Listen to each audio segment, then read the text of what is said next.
The morning sun cast long shadows across the streets of Charlotte, North Carolina, as Marcus Thompson wiped the grease from his hands with an already stained rag. His work boots were caked with mud from the construction site, and his navy blue coveralls bore the marks of 12 hours of hard labor. At 42 years old, Marcus had spent the better part of 2 decades working construction, rising from a laborer to a foreman, earning every callus on his weathered hands. He glanced at his phone. 9:45. The bank opened at 10 and he needed to be there. Today was the day. After months of planning, saving and dreaming, he was finally going to apply for the small business loan that would change everything. Marcus climbed into his beat-up pickup truck, the engine turning over with a familiar rumble. The dashboard was cluttered with receipts, a half-empty water bottle, and a photograph taped to the sun visor. In the picture, a young girl with bright eyes and braided hair smiled back at him. Destiny, his daughter, his everything. The drive to First Carolina Bank took 15 minutes through morning traffic. Marcus pulled into the parking lot and checked his reflection in the rearview mirror.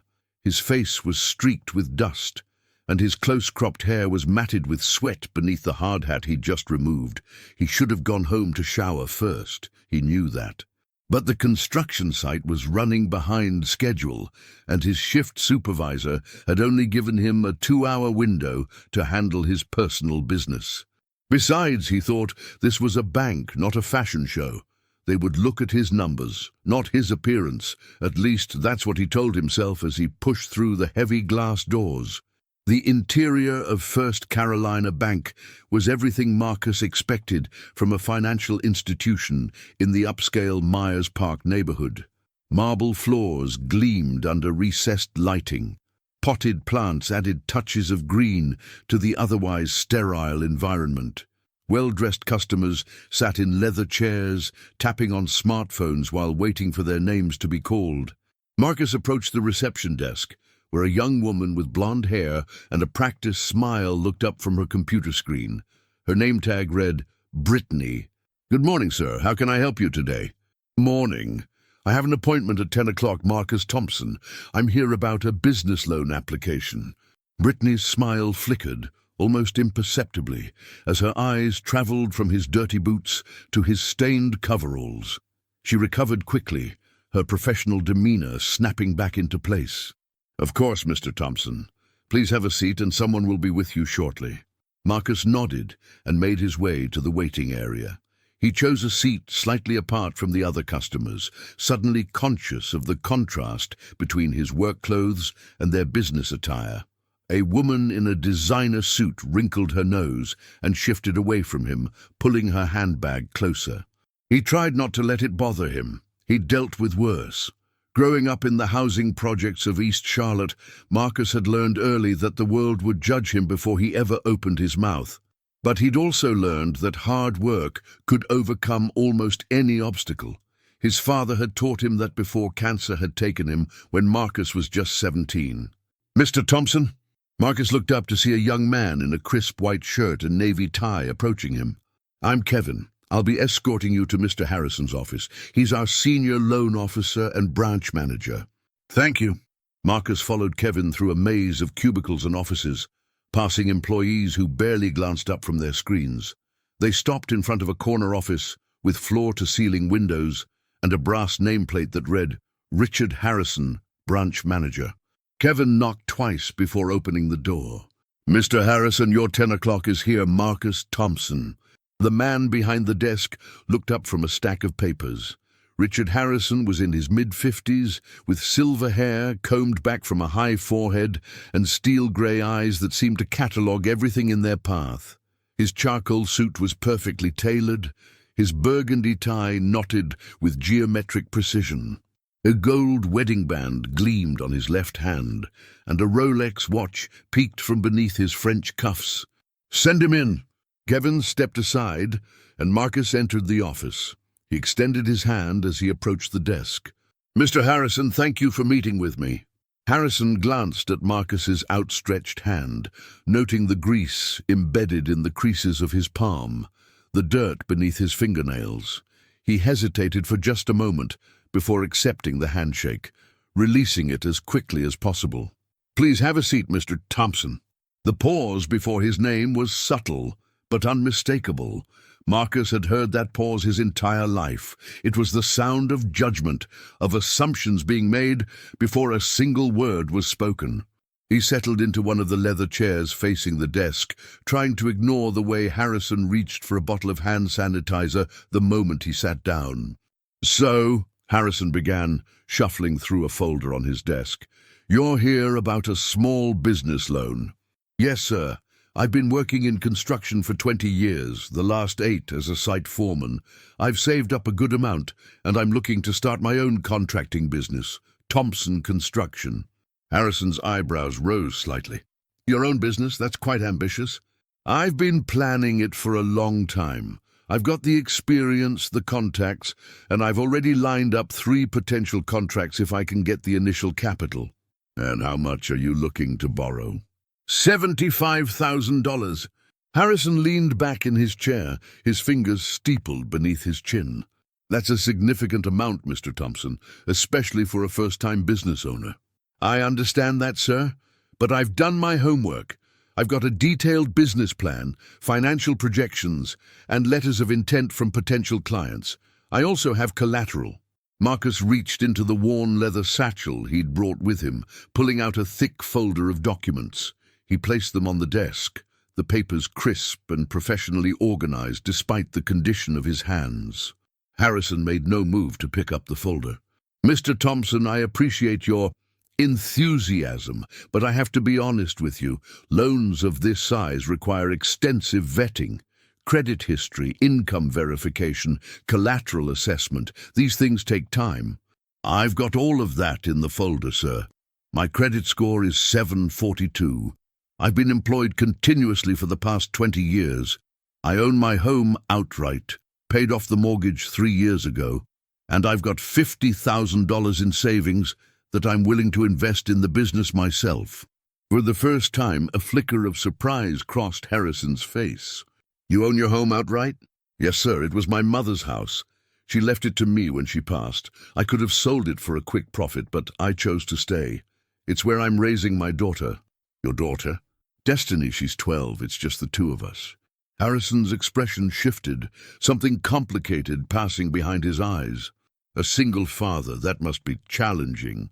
"It has its moments, but she's the reason I'm doing all this. I want to build something I can leave to her, something that shows her what hard work and determination can accomplish." Harrison was silent for a long moment, his gaze fixed on Marcus with an intensity that made the construction worker uncomfortable. Finally, the bank manager reached for the folder, flipping it open with practiced efficiency. He scanned the first few pages, his frown deepening. "This business plan is quite detailed. I had help. My sister's a business professor at UNC Charlotte. She walked me through every step." "And these letters of intent?" "Real contracts, sir. Well, potential contracts. Local developers I've worked with for years. They're willing to hire Thompson Construction once it's up and running."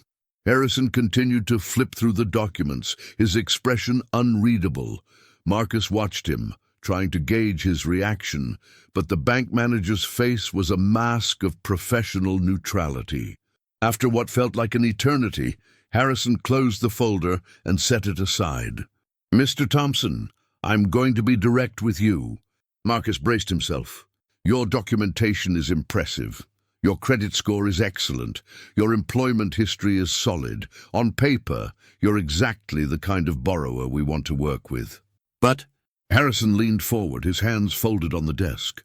"But I have concerns. Starting a business is incredibly risky, especially in the construction industry. The failure rate for new contracting companies is staggeringly high. And frankly, given your current situation, I'm not sure this is the right time for you to be taking on this kind of financial burden." "My current situation?" "You're a single father, Mr. Thompson. You have a child depending on you. What happens to her if this business fails? What happens to your home, your savings, everything you've worked for?" Marcus felt the heat rising in his chest, but he kept his voice steady. With all due respect, Mr. Harrison, I've thought about all of that. I've run the numbers 100 times. I've got contingency plans, and I've got the skills and the drive to make this work. All I need is a chance. Harrison shook his head slowly. I'm sorry, Mr. Thompson, I can't approve this loan. The words hit Marcus like a punch to the gut. You can't? Why? You just said my documentation was impressive, my credit is excellent. What more do you need? It's not about what's on paper, Mr. Thompson. It's about the whole picture, the risk assessment, and right now the risk is too high. The risk? What risk? I've got collateral, I've got savings, I've got everything you asked for. What is this really about? Harrison's eyes hardened. I don't appreciate your tone, Mr. Thompson, and I don't appreciate being dismissed without a fair hearing. I came here prepared. I came here ready to prove myself. But you made up your mind the moment I walked through that door, didn't you? That's not true. Isn't it? You barely looked at my folder. You asked me questions like you were just going through the motions, and now you're telling me the risk is too high without explaining what risk you're actually talking about. Marcus stood up, his chair scraping against the floor. I've worked my entire life for this moment, Mr. Harrison. I've saved every penny, learned every skill, built every relationship I need to make this happen. And you're going to sit there and tell me I'm too risky? Look at me. Really look at me. What do you see? Harrison rose to meet him, his face flushed with anger. I see a man who clearly doesn't understand how these things work. I see someone who thinks he can waltz into my bank, covered in dirt and grease, and demand that we hand over $75,000 on his word. That's not how business is conducted, Mr. Thompson. So that's what this is about, my clothes, my appearance. It's about professionalism. It's about presenting yourself in a manner that inspires confidence. Would you hire a contractor who showed up to a job interview looking like he just rolled out of a ditch? I came here straight from work, Mr. Harrison, from a job where I manage a crew of 30 men and a budget of $2 million. I'm sorry I didn't have time to put on a suit and tie, but I thought my qualifications would speak for themselves. Well, you thought wrong. The two men stared at each other across the desk, the air between them crackling with tension. Finally, Marcus gathered his folder and tucked it back into his satchel. Thank you for your time, Mr. Harrison. I'll take my business elsewhere. He turned and walked toward the door, but Harrison's voice stopped him. Mr. Thompson. Marcus paused, his hand on the doorknob. You should understand something. I've been doing this job for 30 years. I've seen hundreds of people walk through that door with dreams of starting their own business, and I've seen most of them fail, spectacularly. I'm not trying to be cruel. I'm trying to protect you from making a mistake that could destroy your life. Marcus looked back over his shoulder. With all due respect, sir, you don't know anything about my life or what it takes to destroy it. He walked out of the office, his head held high, his heart pounding with a mixture of anger and disappointment. As he made his way through the bank lobby, Marcus passed the same customers he'd seen earlier, the woman in the designer suit, the businessman with the expensive watch. They all looked at him with the same expression, curiosity tinged with something darker. Something that made him feel small and insignificant. He pushed through the glass doors and stepped into the sunlight, taking a deep breath of the warm Carolina air. The defeat threatened to overwhelm him, but he pushed it down. He couldn't afford to fall apart. Not now. Not when destiny was counting on him. His phone buzzed in his pocket. A text from his sister, Denise. How did it go?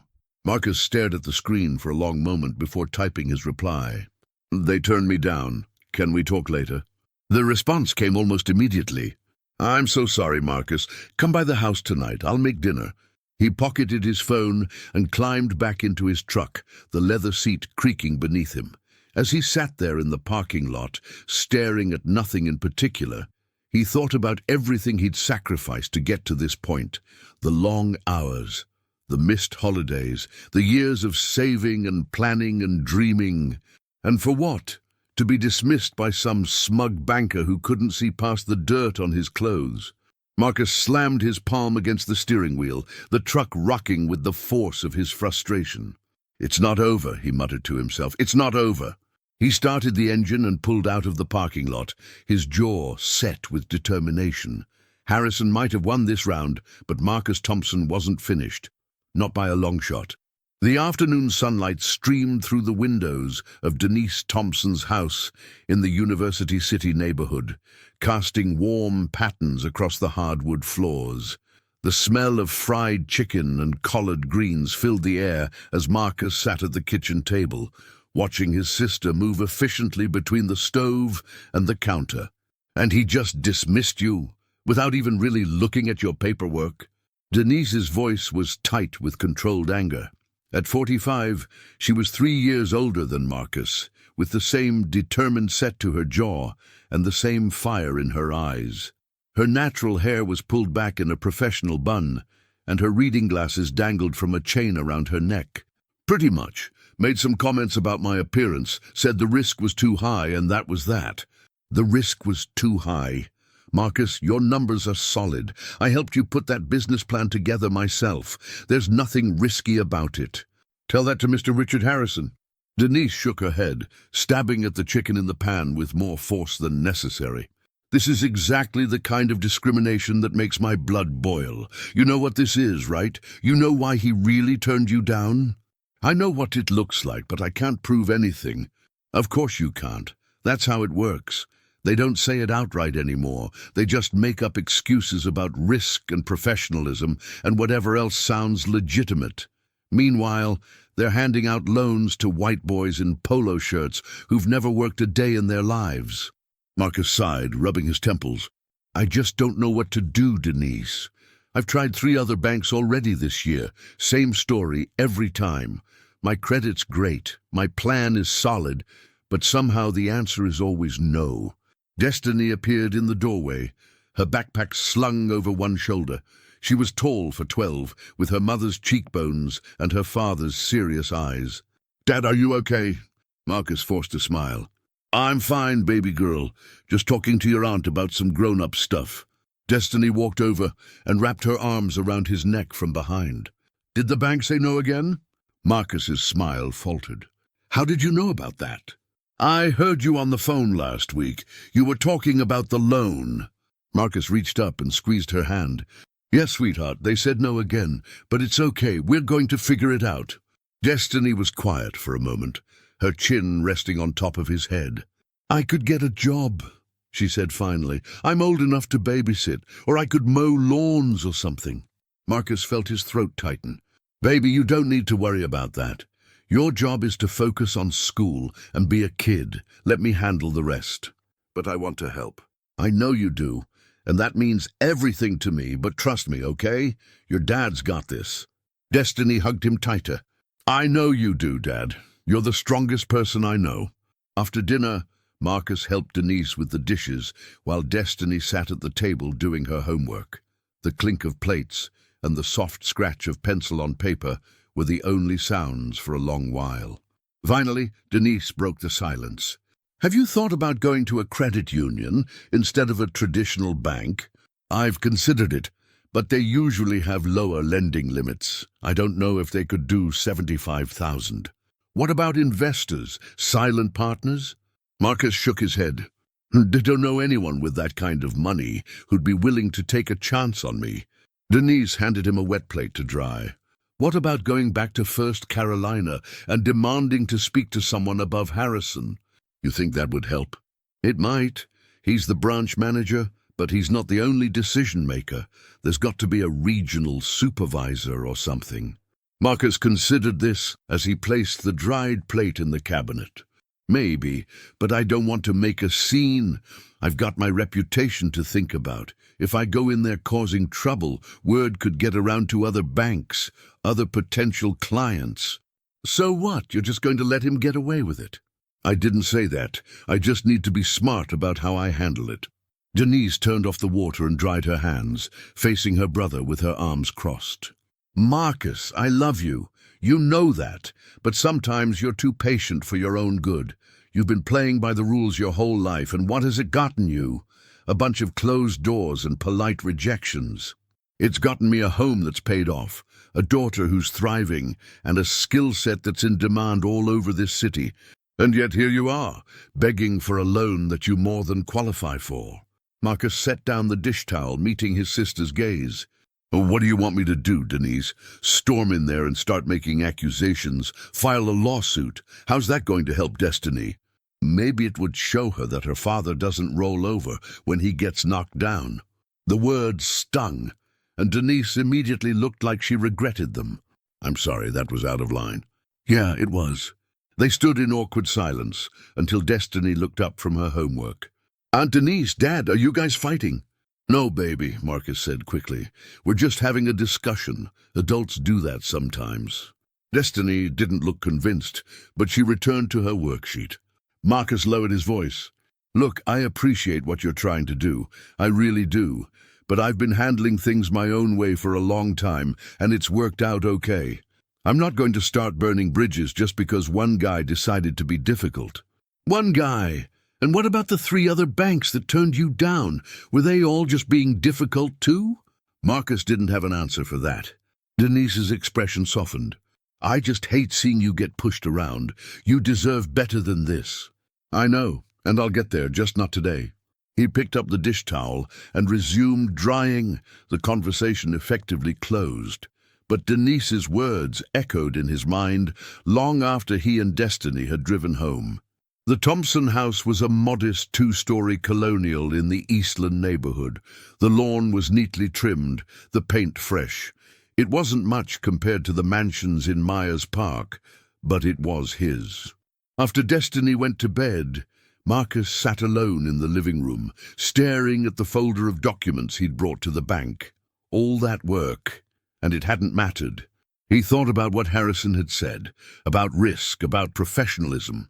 And he thought about what Denise had said, about playing by the rules and getting nowhere. His phone buzzed, a text from his best friend, Jamal. "Heard about the bank. That's some BS, man. You want to grab a beer and talk about it?" Marcus smiled despite himself. Jamal had been there through everything, the good times and the bad times, the birth of Destiny, the death of Marcus's ex-wife 3 years ago, when a drunk driver had run a red light and changed everything in an instant. He typed back, "Can't tonight, got Destiny, but thanks." "Any time, brother. Don't let those suits get you down. You're worth 10 of them." Marcus set down the phone and leaned back against the couch cushions, staring at the ceiling. Tomorrow would be another 12-hour shift at the construction site. Another day of managing crews and meeting deadlines and solving problems that would make men like Harrison break out in hives. Another day of proving his worth to everyone except the people who could actually give him a chance. But somewhere, somehow, there had to be a way forward. He just had to find it. He closed his eyes and let exhaustion take him. His dreams filled with blueprints and balance sheets and the smug face of Richard Harrison telling him the risk was too high. The next few weeks passed in a blur of work and frustration. Marcus threw himself into his job, taking on extra shifts and overtime whenever possible. The construction site was finishing up a major project, a mixed-use development that would bring new shops and apartments to a neglected corner of the city. It was the kind of work that reminded him why he'd fallen in love with building things in the first place. The satisfaction of seeing something rise from nothing, of creating something tangible and lasting. But the sting of Harrison's rejection never fully faded.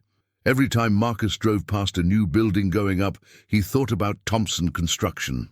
Every time he saw another company's logo on the side of a truck, he imagined his own name there instead. The dream was so close he could almost taste it, but it remained frustratingly out of reach. One afternoon, his shift supervisor called him into the construction trailer. "Thompson, got a minute?" Marcus set down his clipboard and climbed the metal steps. "What's up, Dave?" Dave Mitchell was a burly man in his 60s, with a permanent sunburn and a reputation for straight talk. He'd been in construction since before Marcus was born, and he'd seen everything twice. "Close the door!" Marcus did as he was told, a knot forming in his stomach.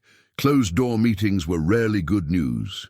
Dave gestured to a folding chair. "Sit." Marcus sat. "I've been hearing some things," Dave began, "about you trying to start your own company." I've been thinking about it, yeah, but it's just talk right now. Don't give me that. I know you've been applying for loans, talking to clients, putting together a business plan. That's more than talk. Marcus shifted uncomfortably. Is this a problem? Dave leaned back in his chair, studying Marcus with those weathered eyes. That depends. Are you planning to poach my clients when you go? What? No, of course not, Dave. I would never... Dave held up a hand. Relax. I'm not accusing you of anything. I just wanted to hear it from you directly. Marcus took a breath, forcing himself to calm down. I've been trying to get funding, yes, but the banks keep turning me down, so for now it's just a dream. The banks turned you down with your track record? Apparently my track record isn't worth as much as I thought. Dave shook his head, muttering something under his breath. Let me guess. They took one look at you and decided you weren't their type of borrower. Something like that. Same thing happened to me 30 years ago, back when I was trying to start my own firm. They smiled and nodded and told me all the reasons why it wouldn't work. And you know what I did? What? I told them to go to hell and found another way. Marcus couldn't help but smile. What other way? Dave leaned forward, his elbows on the desk. There's always another way, Marcus. The banks aren't the only source of capital in this world. You've got assets, you've got skills. You've got connections. You just need to get creative about how you use them. I've thought about investors, but I don't know anyone with that kind of money. Maybe not directly. But you know people who know people. That's how it works. You put out the word, let people know what you're looking for, and eventually someone comes through. Marcus nodded slowly, the gears in his mind starting to turn. And you know what else? Dave continued. You've got something those bankers will never understand.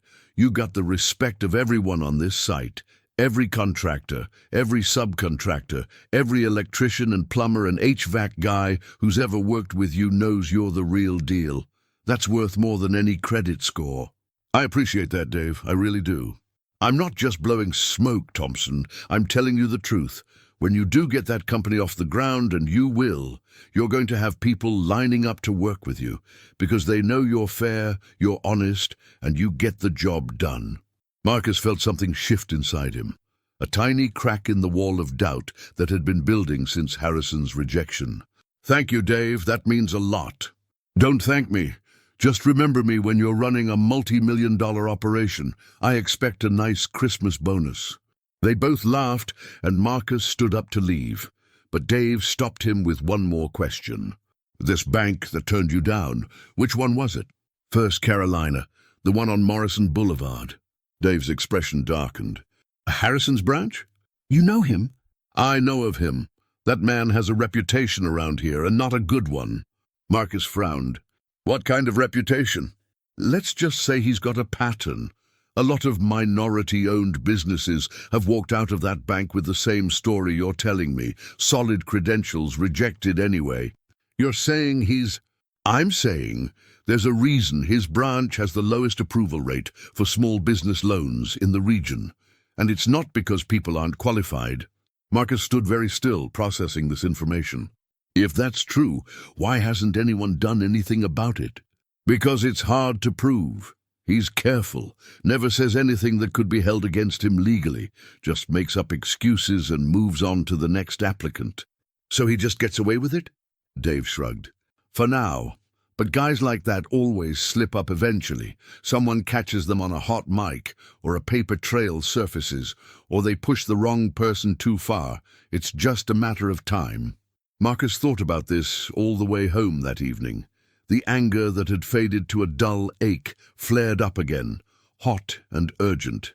If what Dave said was true, Harrison wasn't just one prejudiced individual. He was part of a system, a pattern of discrimination that had been going on for years, and people like Marcus were paying the price. When he got home, Destiny was waiting on the porch with a piece of paper in her hands. "Dad, look what I got." Marcus took the paper and unfolded it. It was a math test with a bright red A+ at the top. "Baby girl, this is amazing. I'm so proud of you." Destiny beamed. "Mrs. Patterson said it was the highest score in the class. She said I have a gift for numbers." "You definitely do, just like your Aunt Denise. And like you, Dad, you're always doing math at work, measurements and stuff. Marcus laughed, pulling her into a hug. That's true. I guess it runs in the family. They went inside together, and Marcus started on dinner while Destiny set the table. As he chopped vegetables and stirred pots, he thought about what kind of future he wanted to build for her. Not just financially, but in terms of the values he wanted to pass on, the lessons he wanted to teach. He'd always told her that hard work was the key to success, that if you put in the effort and played by the rules, good things would happen. But was that really true? He'd worked hard his entire life, and here he was, still struggling to get a fair shot. Maybe the lesson he needed to teach her was more complicated than that. Maybe it was about resilience in the face of injustice, about finding ways around obstacles that shouldn't exist in the first place, about refusing to let other people's prejudices define your possibilities. "Dad?"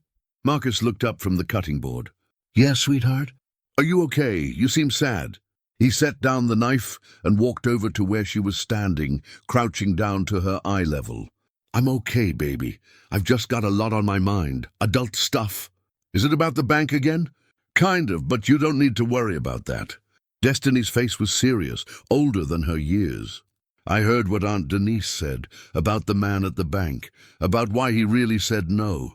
Marcus felt his heart sink. "You heard that?" "I wasn't trying to eavesdrop, but you guys were loud." He sighed, running a hand over his face. "Destiny, there are some people in this world who judge others based on things that don't matter. The color of their skin, where they come from, how much money they have. It's not right, and it's not fair, but it's real." "Like the man at the bank?" "Maybe. I don't know for sure. But whatever his reasons were, it doesn't change who I am or what I'm capable of. And it shouldn't change how you see the world either." "What do you mean?" Marcus took her hands in his. "I mean that there will always be people who try to hold you back, who look at you and see limitations instead of possibilities. But you can't let them win. You have to keep pushing, keep working, keep believing in yourself even when nobody else does. Because the only person who gets to decide your future is you." Destiny nodded slowly, her eyes glistening. "Is that what you're going to do, Dad? Keep pushing?" "That's exactly what I'm going to do, for me and for you." She threw her arms around his neck, squeezing tight. "I love you, Dad." "I love you too, baby girl, more than anything in this world." They held each other for a long moment, and when they finally pulled apart, Marcus felt something new burning in his chest. Not just anger or frustration, but determination, a resolve that went deeper than anything he'd felt before. He was going to find a way to make Thompson Construction happen, not just for himself, but for Destiny, for everyone who'd ever been told they weren't good enough, for every dream that had been crushed by people who couldn't see past their own prejudices. The battle was far from over. It was just beginning. The following Monday, Marcus made a decision. Instead of going straight to the construction site after dropping Destiny off at school, he drove downtown to the headquarters of First Carolina Bank. The building was an imposing glass tower that dominated the Charlotte skyline. He'd spent the weekend researching the bank's organizational structure. The regional vice president was a woman named Sandra Chen, and her office was on the 32nd floor. Marcus walked through the revolving doors into a lobby with marble floors and crystal chandeliers. He was still in his work clothes, and he drew curious glances as he crossed to the reception desk. "Good morning, sir. Can I help you?" The receptionist was a young man with an earpiece and an impeccable suit. "I need to speak with Sandra Chen, the regional vice president for small business lending." The receptionist's polite smile didn't waver. "Do you have an appointment?" "No, but it's urgent." "I'm afraid Ms. Chen doesn't take walk-in meetings. Her schedule is booked months in advance. I'd be happy to help you set up an appointment for a later date." Marcus felt the familiar frustration rising, but he pushed it down. "Look, I understand she's busy, but I have information about one of her branch managers that she needs to hear. It's about potential discrimination in the loan approval process." The receptionist's smile faltered for just a moment. "Sir, I'm not sure what you're referring to, but if you have a complaint, there are proper channels." I've tried the proper channels. They don't work. That's why I'm here. Before the receptionist could respond, a voice came from behind Marcus. Is there a problem here? Marcus turned to see a woman in her 50s approaching them. She had sharp features, silver-streaked black hair pulled into a severe bun, and eyes that seemed to assess everything at once. Her suit was dark blue, perfectly tailored, and a small nameplate on her lapel read, Sandra Chen. Ms. Chen, the receptionist said quickly, this gentleman was asking to see you. He doesn't have an appointment. Sandra's gaze swept over Marcus, taking in the work boots and coveralls. Unlike Harrison, her expression betrayed no judgment. You came to see me specifically? Yes, ma'am. My name is Marcus Thompson. I was denied a small business loan at your Myers Park branch by Richard Harrison. I believe the decision was based on factors that have nothing to do with my qualifications. That's a serious allegation. I know, that's why I'm making it directly to you. A flicker of respect passed across Sandra's face. Come with me. She led him to the elevator. They rode in silence to the 32nd floor, then walked down a carpeted hallway to a corner office with a sweeping view of the city. Please, have a seat. Marcus settled into one of the chairs facing her desk, taking in the surroundings. The office was impeccably organized, with shelves of financial texts, framed degrees from Yale and Wharton, and photographs of Sandra with various dignitaries and business leaders. Sandra sat down behind her desk and folded her hands. Tell me everything. Marcus recounted his experience at the Myers Park branch in detail. The initial reception, the meeting with Harrison, the dismissive comments about his appearance, the rejection, despite his excellent credentials. I've also learned that I'm not the first person this has happened to, he added. Harrison apparently has a pattern. His branch has the lowest approval rate for minority-owned small business applications in the region. Sandra's expression remained neutral, but Marcus noticed her jaw tighten slightly. Where did you hear that? From people in the industry, people who've been through the same thing I have. Names? I'd rather not say. Not until I know what you're going to do with this information. Sandra leaned back in her chair, studying him. Mr. Thompson, I appreciate you bringing this to my attention, but I hope you understand the position I'm in. Richard Harrison has been with this bank for over 30 years. He's well-connected, well-respected, and he's discriminating against black applicants. With all due respect, ma'am, I don't care how long he's been here or who his friends are. What he's doing is wrong. Sandra held up a hand. I wasn't finished. What I was going to say is that his connections make this a delicate matter that requires careful handling. I can't just walk into his office and start making accusations without evidence. I have evidence. I have my own application, which is airtight. I have the documentation proving my qualifications, and I'm willing to bet if you look at his records, you'll find a pattern that speaks for itself. Sandra was quiet for a long moment, her fingers drumming lightly on the desk. You know what impressed me about you, Mr. Thompson? When I walked up to that reception desk, most people in your situation would have backed down, made excuses, apologized for taking up my time, but you didn't. You stood your ground and said what you needed to say. I've been backing down my whole life, Ms. Chen. I'm tired of it. I can see that. She reached for a notepad and began writing. I'm going to look into this. Personally, I'm going to pull Harrison's records, review his loan decisions, see if there really is a pattern here. And if there is, she looked up, meeting his eyes. If there is, I promise you there will be consequences. Marcus felt something loosen in his chest, not quite hope, but something close to it. Thank you, Miss Chen. That's all I'm asking for, a fair chance. You might get more than that, Mr. Thompson. If your allegations are substantiated, you might find that the people at the top of this bank are very interested in making things right. She stood and extended her hand. This time, when Marcus shook it, there was no hesitation. I'll be in touch within the week. Marcus nodded, not trusting himself to speak. He walked out of the office and back to the elevator, his heart pounding with a mixture of relief and anticipation. He'd done it. He'd actually done it. He'd taken his complaint all the way to the top, and someone had listened. Now all he could do was wait. The next few days were the longest of Marcus's life. He threw himself into his work, trying not to check his phone every 5 minutes, trying not to let the hope building in his chest turn to disappointment before he'd even heard back. But the anticipation was almost unbearable. On Thursday morning, his phone rang, an unfamiliar number with a Charlotte area code. "Mr. Thompson, this is Sandra Chen." Marcus stepped away from the construction site, pressing the phone to his ear. "Ms. Chen, I wasn't expecting to hear from you so soon. I have some news, and I wanted to tell you personally." Marcus's heart skipped a beat. "Good news or bad news?" "Very good news. I pulled Richard Harrison's loan records from the past 5 years. You were right. There's a clear pattern of discrimination against minority applicants. The disparity is statistically significant and completely unjustifiable." Marcus closed his eyes, feeling a wave of vindication wash over him. "What happens now?"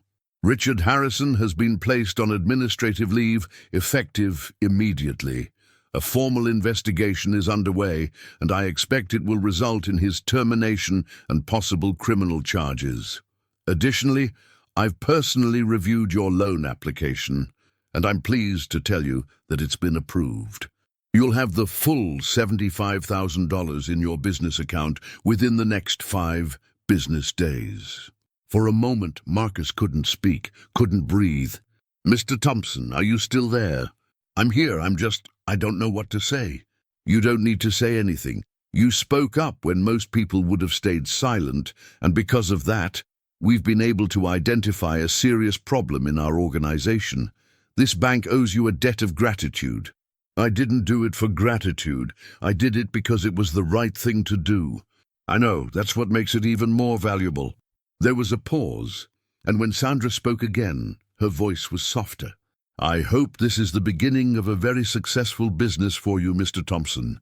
I have a feeling we'll be hearing a lot more about Thompson Construction in the years to come." After the call ended, Marcus stood alone in the shadow of the half-finished building, staring at the phone in his hand. He'd done it. Against all odds, against every obstacle, he'd done it. The loan was approved. His dream was becoming a reality.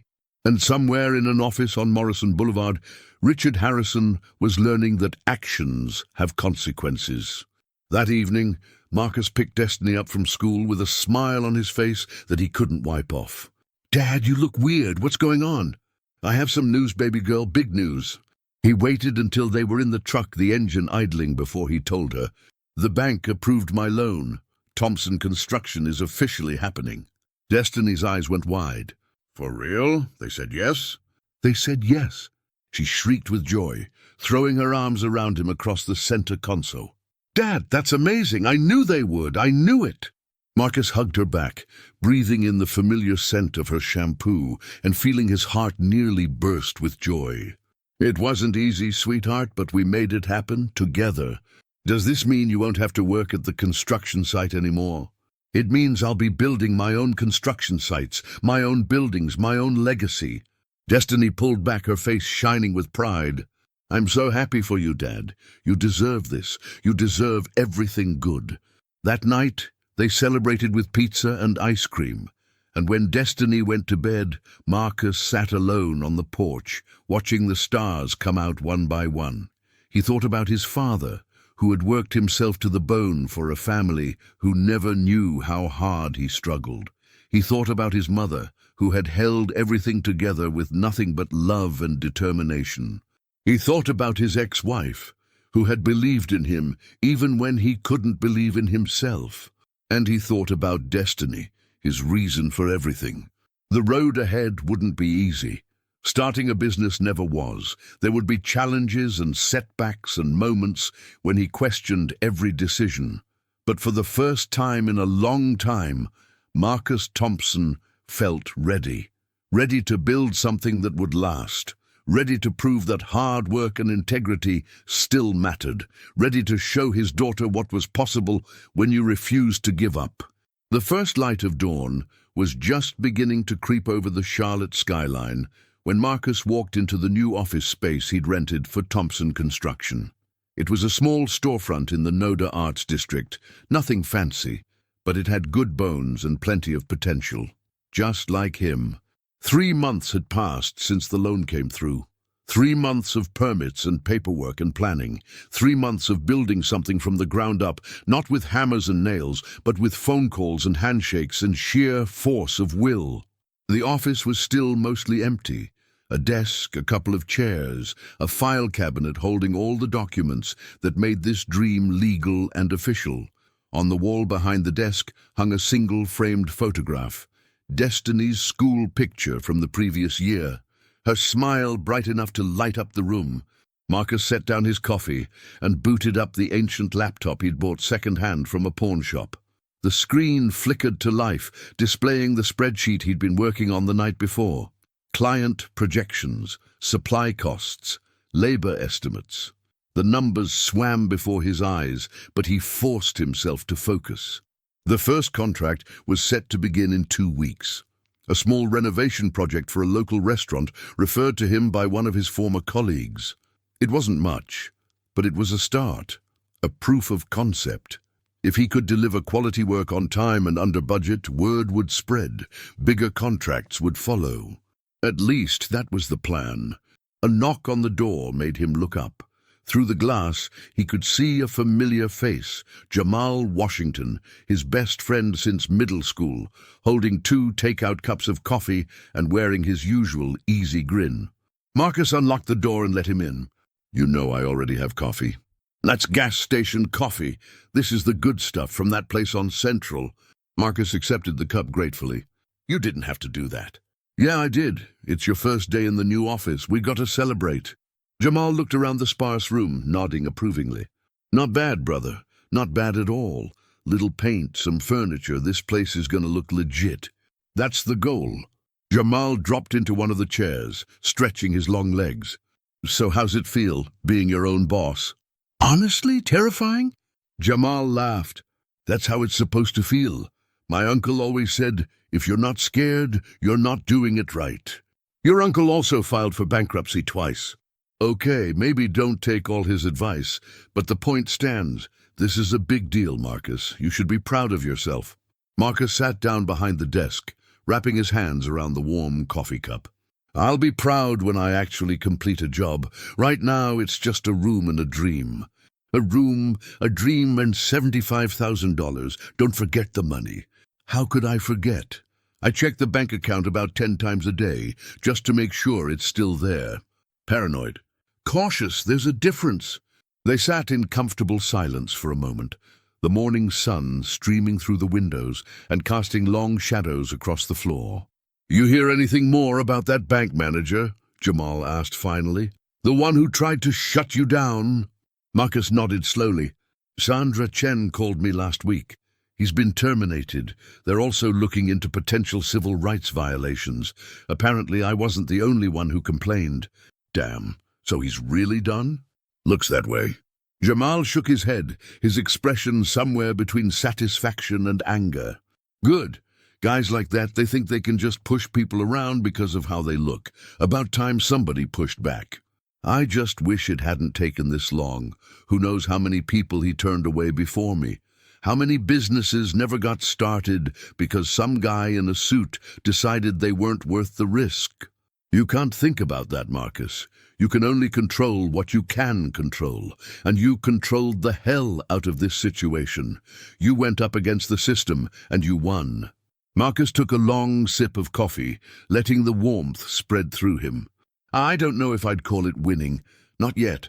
The real test starts when the work begins. And you'll pass that test. You know why?"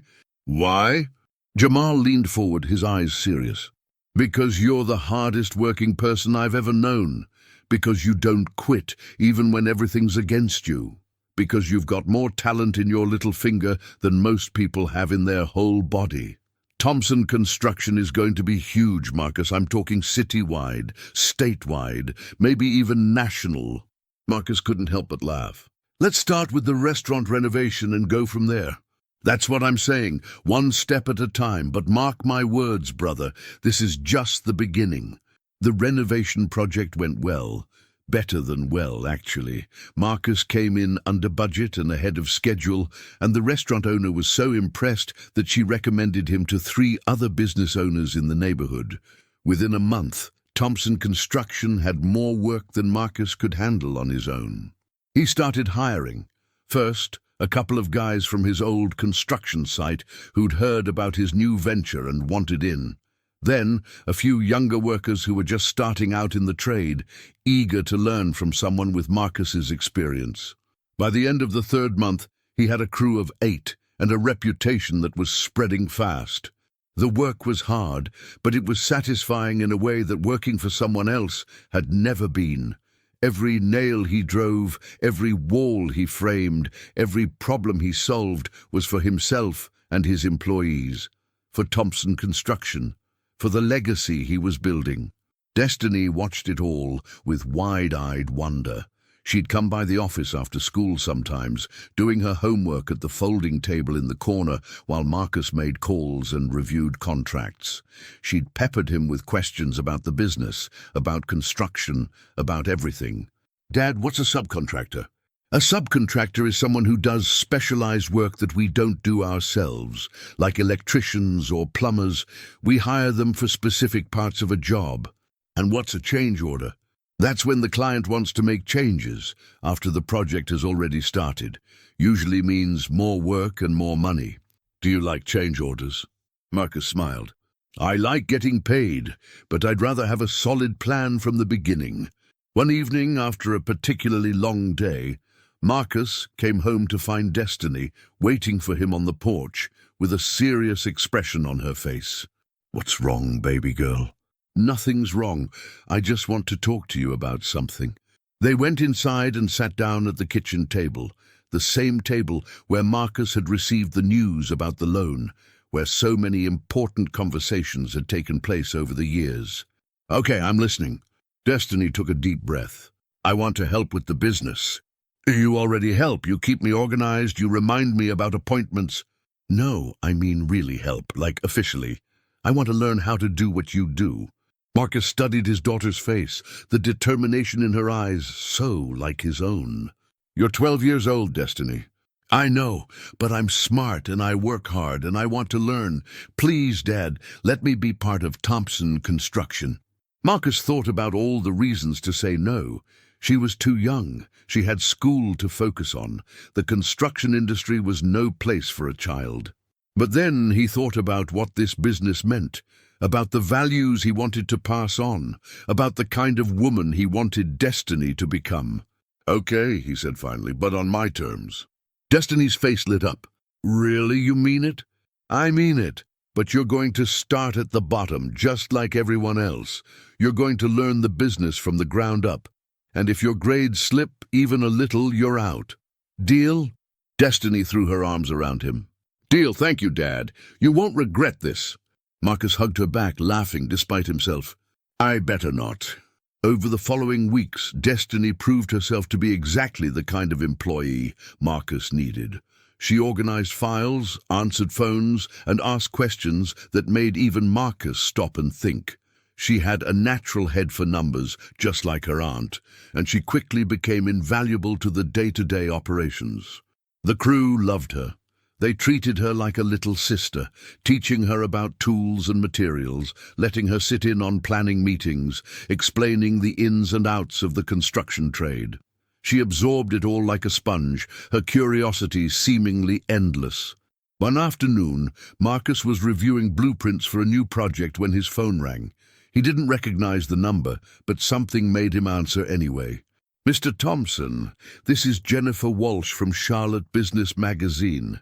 We're doing a feature on minority-owned businesses in the construction industry, and your name came up as someone we should talk to. Would you be interested in sitting down for an interview?" Marcus nearly dropped the phone. "An interview? For Charlotte Business Magazine?" "That's right. Your company has been getting a lot of attention lately. People are talking about the quality of your work and the way you treat your employees. We think our readers would love to hear your story." Marcus looked around the office, at the crew roster on the wall, at Destiny bent over her homework in the corner, at everything he'd built in the past few months. Yeah, he said, I'd be interested. The interview took place the following week. A reporter and photographer came to the office asking questions about Marcus's background, his journey to starting Thompson Construction, his goals for the future. Marcus told them everything. The years of working for other people, the struggle to get funding, the confrontation with Harrison, the vindication of finally getting his chance. The article came out a month later. It was a full-page spread with a photo of Marcus in front of one of his job sites, hard hat in hand, his crew arrayed behind him. The headline read, "Building a Legacy, How One Man's Fight for a Fair Chance Led to a Thriving Business." The response was immediate and overwhelming. Marcus's phone rang constantly with calls from potential clients, contractors wanting to partner, even other banks offering their services. What had started as a small storefront in Noda was now a legitimate player in Charlotte's construction scene. But with success came new challenges. Marcus was working longer hours than ever, trying to balance the demands of a growing business with his responsibilities as a father. There were nights when he'd come home after Destiny was already asleep, mornings when he'd leave before she woke up. The guilt gnawed at him even as he told himself it was all for her, all for their future. One evening, Denise showed up at the office unannounced. Marcus looked up from his computer to find her standing in the doorway, arms crossed, expression serious. "We need to talk," Marcus sighed. "Hello to you too." "I'm worried about you, Marcus." "I'm fine." "You're not fine. You're running yourself into the ground. When was the last time you took a day off?" Marcus had to think about it. "I don't remember." "Exactly. And when was the last time you had dinner with Destiny? A real dinner, not just grabbing fast food on the way home." "I've been busy. The business is growing faster than I expected." Denise walked over and sat down in the chair across from his desk. "The business is important, I know that. But Destiny is more important, and she's starting to feel like she comes second." Marcus felt the words like a punch to the gut. "She said that?" "Not in so many words, but I can see it.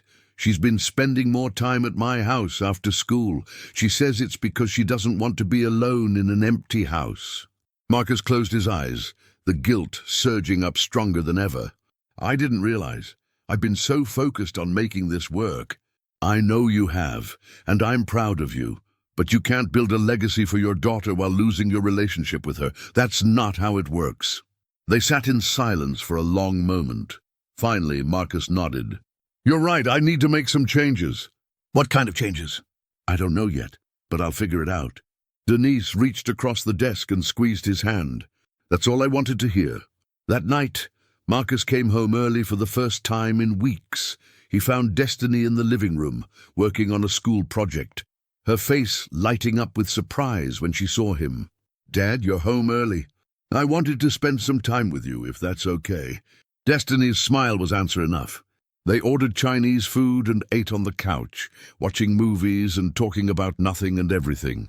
Marcus told her stories about his childhood, about her grandparents, about the dreams he'd had as a young man. Destiny told him about her friends, her teachers, the boy she maybe sort of liked but didn't want to admit it. For the first time in months, Marcus felt like a father again, not just a businessman, not just a provider, but a dad, present, connected, whole. Later, as he tucked Destiny into bed, she grabbed his hand. "Dad?" "Yeah, baby girl. I know you're busy. I know the business is important, but I really like having you around." Marcus bent down and kissed her forehead. "I really like being around. And I promise I'm going to do better. Work will always be there, but these moments with you, they won't. And I don't want to miss any more of them." Destiny smiled sleepily. "I love you, Dad." "I love you too, baby girl, more than anything." He stayed until she fell asleep, watching the gentle rise and fall of her breathing, grateful beyond measure for this girl who had given his life meaning. This girl for whom he was building everything. The balance wasn't easy to find, but Marcus worked at it with the same determination he brought to everything else. He hired an office manager to handle the day-to-day administrative tasks. He promoted his most trusted foreman to supervisor, giving him the authority to make decisions on site without always needing Marcus's approval. He set boundaries. No work calls after 7 p.m., no projects that would take him away from home overnight without plenty of advance notice. The business continued to grow, but now it grew in a way that was sustainable, manageable, healthy. A year after Thompson Construction opened its doors, Marcus stood on the roof of a completed project, a community center in the Eastland neighborhood where he'd grown up. The building was modest but beautiful, with clean lines and large windows that let in floods of natural light. It had taken 6 months to build, and every detail had been overseen by Marcus personally. Below him, a crowd was gathering for the ribbon-cutting ceremony. Local politicians, community leaders, neighborhood residents who had watched the construction with growing excitement. And there, in the front row, Destiny, wearing a new dress and beaming with pride. Marcus made his way down and took his place at the podium. The crowd fell silent as he cleared his throat. "I'm not a man of many words," he began. "I'm a builder. I let my work speak for me, but today I want to say a few things." He looked out at the faces before him, friends and strangers, supporters and skeptics, all of them here to witness this moment. This building represents more than just bricks and mortar. It represents the power of community, the strength that comes from people coming together to lift each other up. When I was a kid, growing up right here in Eastland, I didn't have a place like this. A place to learn, to grow, to dream. I had to find my own way, often alone. He paused, his eyes finding Destiny's. Today, the children of this neighborhood will have something I didn't. A place to belong. A place that tells them they matter, that their dreams are valid, that they can build something meaningful with their lives, no matter where they start. He gestured to the building behind him. This is what Thompson Construction is all about. Not just building structures, but building hope, building futures, building community. And this is just the beginning. The crowd erupted in applause. Marcus stepped back from the podium, overwhelmed by the response. Destiny ran up and threw her arms around him, her cheeks wet with tears. "You did it, Dad, you really did it." He held her tight, the emotion threatening to spill over. "We did it, baby girl, we did it together." Later, as the crowd dispersed and the sun began to set, Marcus took one last look at the community center. The building glowed in the evening light, solid and permanent, a testament to what was possible when you refused to give up. His phone buzzed, a text from Sandra Chen. "Congratulations on the opening. I'm proud to have been a small part of your journey."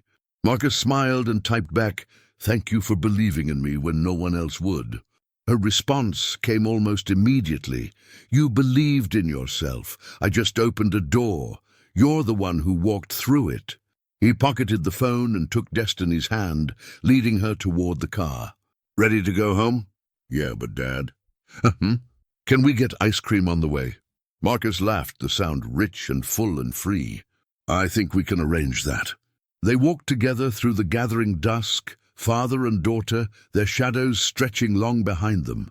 The road ahead was still full of unknowns, of challenges yet to come, of obstacles that would test their strength and resolve.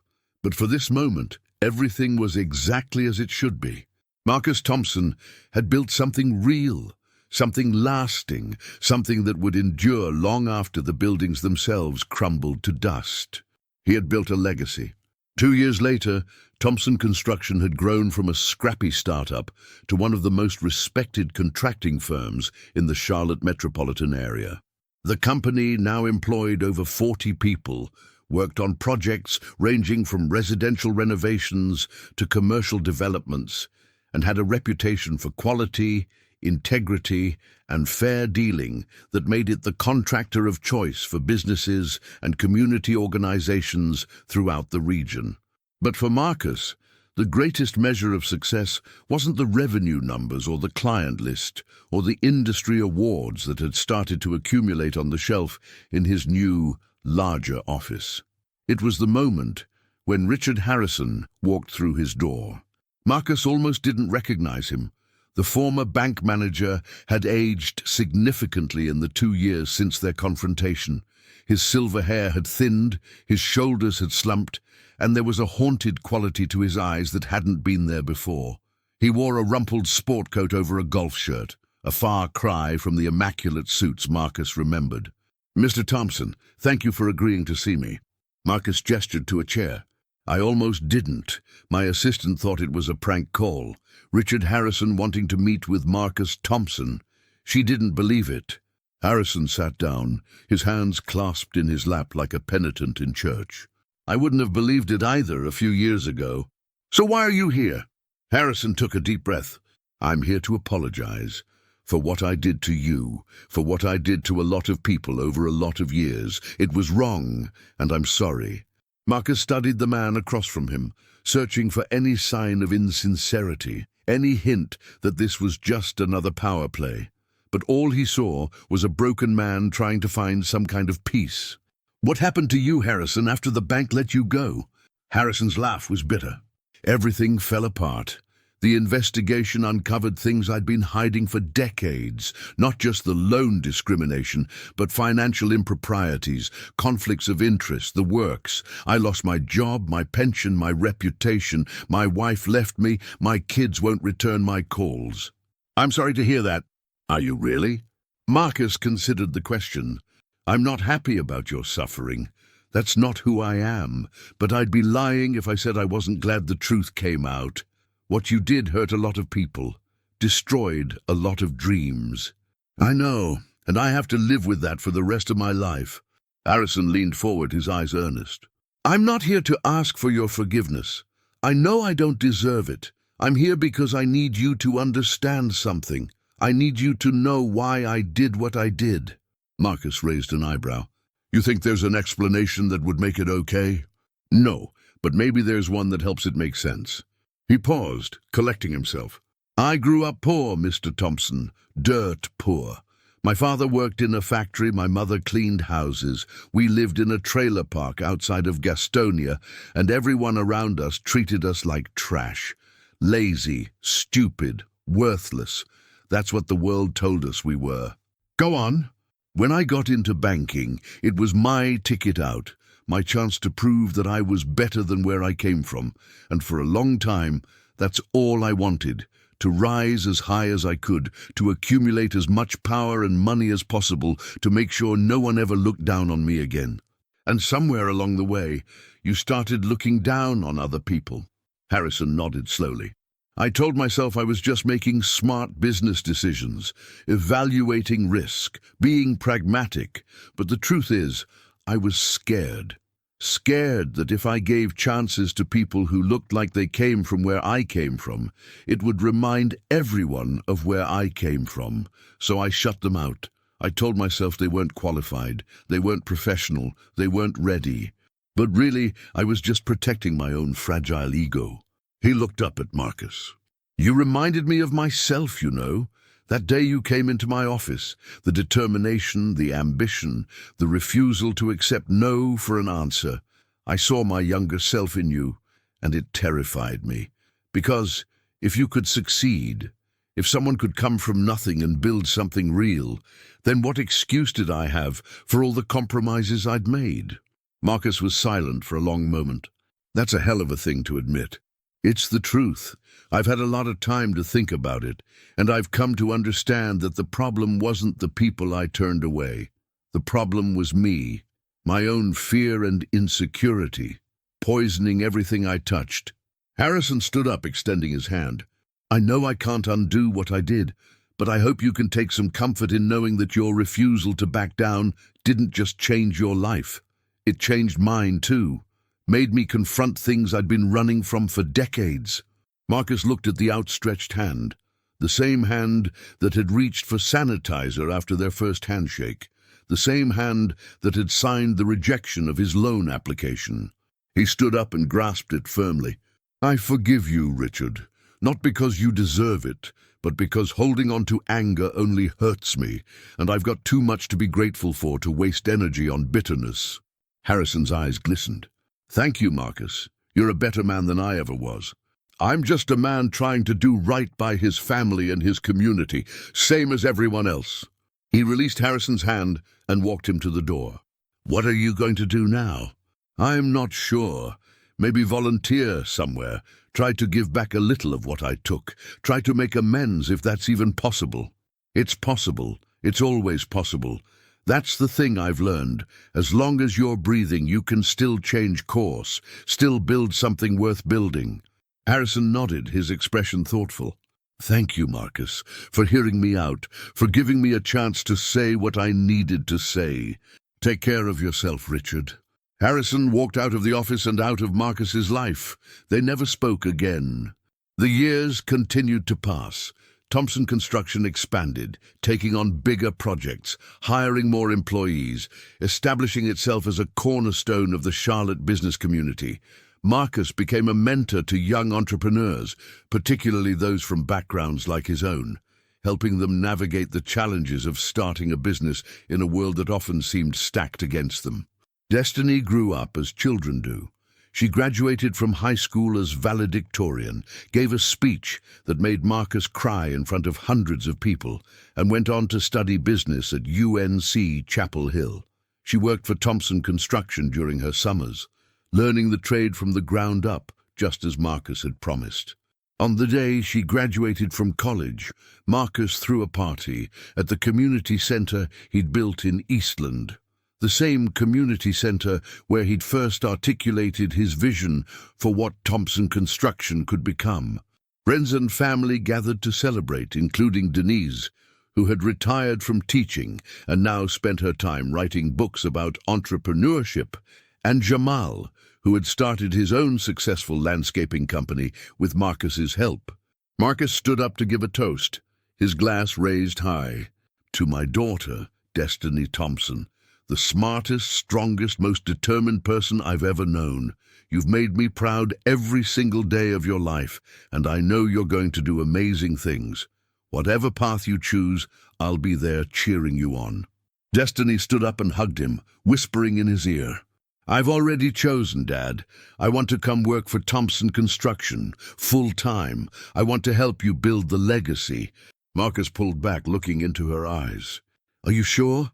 You could do anything you want, go anywhere, be anything." "I know. And this is what I want, to work alongside my father, to learn from the best, to be part of something that matters." Marcus felt the tears welling up, and for once, he didn't try to stop them. "Then welcome aboard, baby girl, welcome aboard." The party continued late into the night, full of laughter and stories and the warmth of community.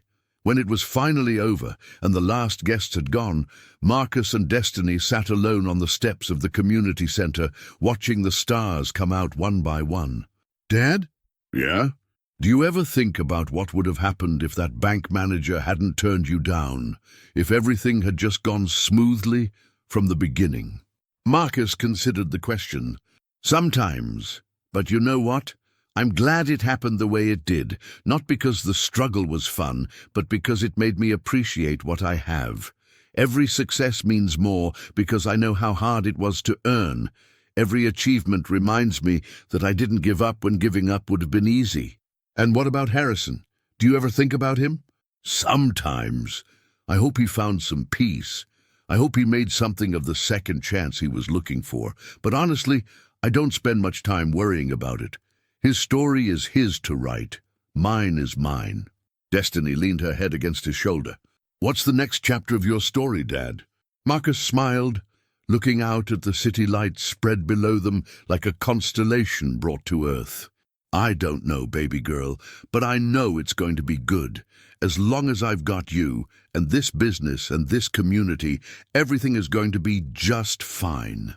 They sat together in comfortable silence, father and daughter, past and future, everything they'd built and everything they still had to build stretching out before them like an open road. The journey was far from over, but they were ready for whatever came next. 5 years later, Thompson Construction broke ground on its most ambitious project yet, a mixed-use development that would transform an abandoned industrial site into a vibrant neighborhood of affordable housing, retail space, and community facilities.